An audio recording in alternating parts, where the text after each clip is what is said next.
What's up, family? What's up, family? It's me, your boy, your Sport Guru.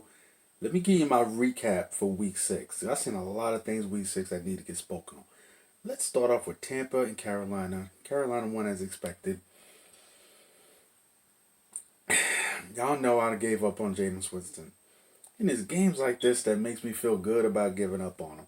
What makes me feel bad about it is that Bruce Arians and you got Byron Leftwich, who's been doing a great job with him. And just when he starts getting some credit with a brother has an offensive coordinator job and is getting some credit for the work he's done, this motherfucker does some shit like this. 5 fucking interceptions. Jameis Winston can't help but be who he is. He's turnover prone and will always be turnover prone.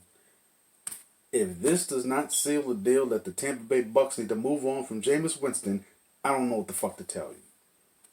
Moving forward, you got Cleveland, as expected, losing to Seattle. Baker Mayfield got to be better with the football. He's got 11 interceptions, I believe, already with the season. And they had a game where they ran the football well, but yet he still had 3 picks. You should not have 3 interceptions when you're running the football so well. Against a pretty good Seattle defense who had 10 days to prepare for you. And you still throw 3 interceptions. He the reason why Seattle came back. Let's call a spade, man. And he has to play better. He has to play better. It's like, the defense, they weren't good against the run as expected. Chris Carson did his thing.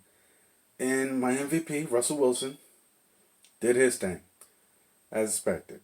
Moving forward, Houston beats KC.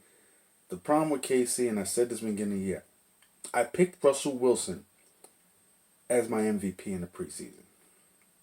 And I did it for this reason. Now, Patrick Mahomes is the best player in football, in my opinion. If you ask me who am I starting my franchise with, I take Patrick Mahomes in the hell with everybody else. I love you, Russ. I love you, Deshaun. I'm taking Patrick. Deuces. That's how I feel about it. But I didn't pick him as my preseason pick for MVP for this one very simple reason. He threw 50 touchdowns last year. And I think last year he got a lot of cheap ones. Now, what do I mean by that? Saying he got a lot of cheap ones.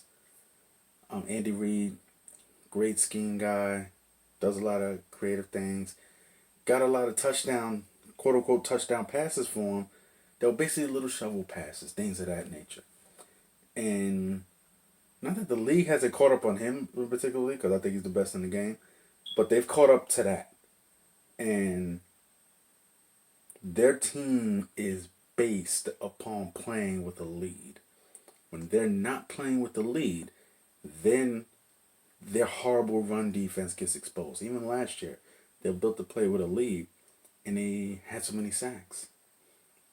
They're not putting on the kind of pressure they did last year because they're not getting so much throwing opportunities because they're not in the league. And just those little, I say a difference of 10 touchdown passes it would have made without those cheap ones. Just that little bit of a difference is making a difference where it's more of a level playing field and the defense just isn't stopping anybody. I said at the beginning of the season, they were my preseason pick to make it to the Super Bowl because I want to see if their defense could simply just be 2 possessions better than last year, they'll be in the Super Bowl. And they're not even doing that. That defense is holding them back. They scored 24 points. It's not like they couldn't score, they scored 24 points. They should have scored more. That defense is holding them back. Deshaun Watson, as long as you keep him upright, they got a chance to beat anyone, anywhere, anytime. I said it when they drafted him. The Houston Texans lucked out.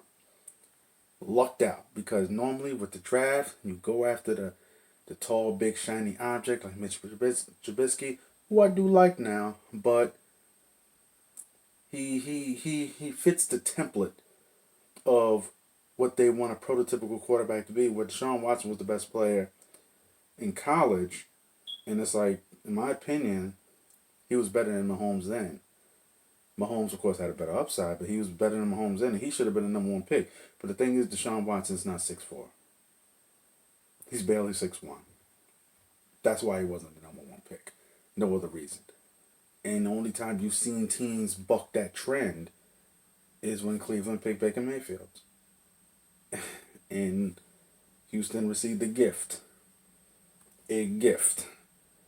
When they got Deshaun Watson, they need to keep building around him and protect him. Protect him, you have a chance to beat anyone. Bumble, Washington versus Miami. I don't want to speak on that. Now, Philly versus Minnesota now. Former teammate Zach Brown made headlines calling Kirk Cousins the weak link. Then, Philly's defense gets torched by Kirk Cousins. I said in my preview video that Kirk Cousins was holding him back, and he was.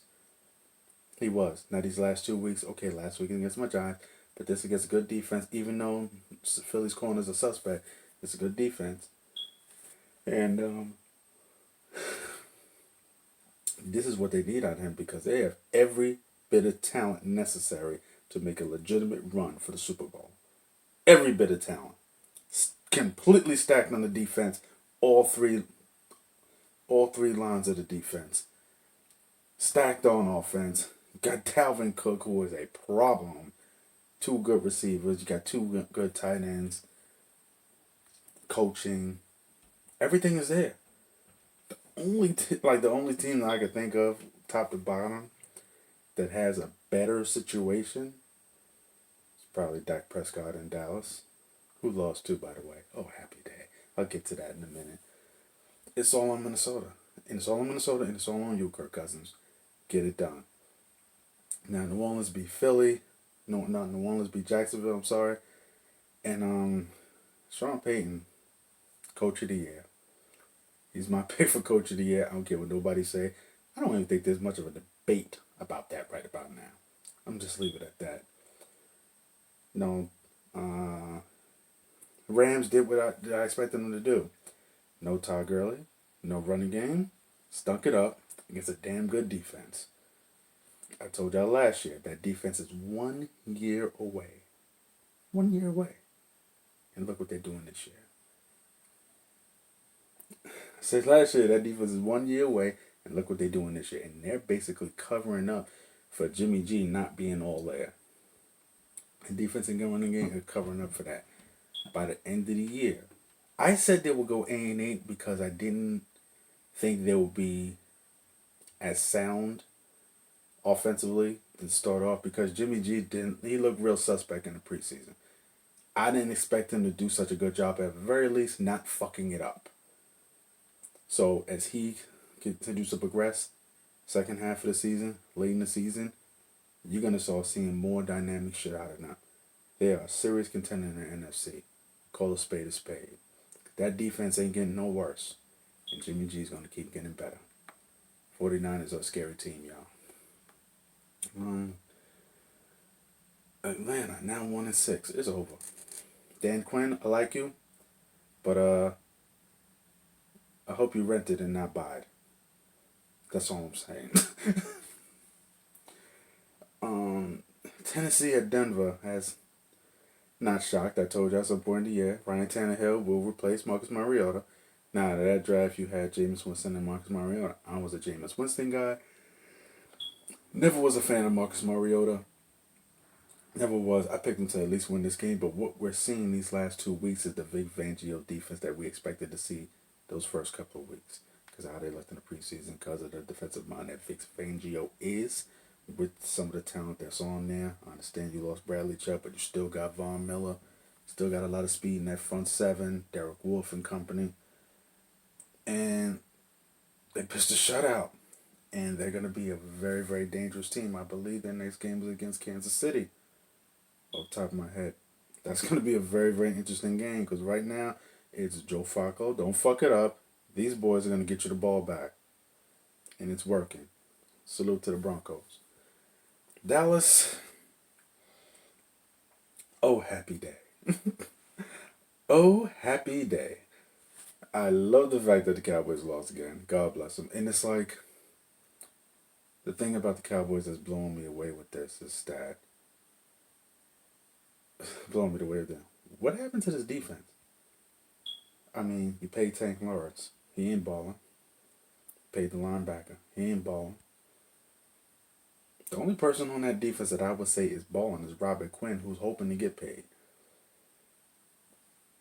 We ain't seen this out of him for the last couple of years. He's balling right now. I give him credit where it's due. That defense does not look like it's been last year. And offensively, why aren't they just ride Zeke, and play off that? But Kellen Moore is so infatuated with making Dak the guy. Dak's trying to get his money and worked against bad teams. 2 good teams, lost. You got a so-so team with the Jets, get their first win because they got their quarterback back. And it's like, when things don't go to plan, it's like with Dak's not a great quarterback. He's not a bad quarterback, but he's not a great quarterback. This is why people are saying do not pay this guy $35 million, and I agree with it. This whole next man up mentality is how you get stuck with a quarterback and you're paying them buco dollars and you're never winning anything. Point blank period. This is how teams get stuck like that. And the Cowboys have pretty much everything you can ask for. When healthy, I think they got the best offensive line in football. You have one of the best running backs in football. You have Amari Cooper got hurt, but when healthy, you got a stud receiver. You have complementary receivers and tight ends and things of that nature. You have a stout defense who's going to get you the ball back. And more is not being said about Jason Garrett. This is why I did not have any faith in them doing anything other than possibly winning the division at most. Because I don't believe in Jason Garrett.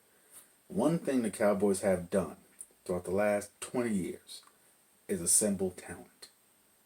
So we're not going to have a discussion about how much talent they have. Assembling talent ain't their problem. The problem has been coaching. And now you have all the talent in the world, and you still have a guy there coaching who should have been fired years ago. Jason Garrett should not still be the head coach of the Dallas Cowboys. But you know what? I'm a Giant fan. Keep his ass there. Because as long as you're there, the longer you ain't going to win shit. Last but not least, you got the Pittsburgh Steelers basically turning that into a home game, playing against the Chargers in the second week in a row. Chargers completely laying egg. This is a team that was a lot of people, mine included, preseason pick last year to be in the Super Bowl. Had a good game. Go to New England and lay an egg like a lot of teams do. And this year, I did not have them that high. I did not. They're a very talented team, but I just had no faith in them. And it just didn't. There's something not right. And I like their head coach. I really, really like that head coach. And this is where he's going to have to start earning his money. He's really going to have to start earning his money here to get this team back on the right track. Anthony Lynn, I got a lot of love and respect for you, bro. But this is where you're going to have to start doing it. That's my take. That's my recap of Week 6. Let me know what you think. Let me know what you like. Hit the subscribe. It's your boy, Urban Sports Guru. I'm out. Salute.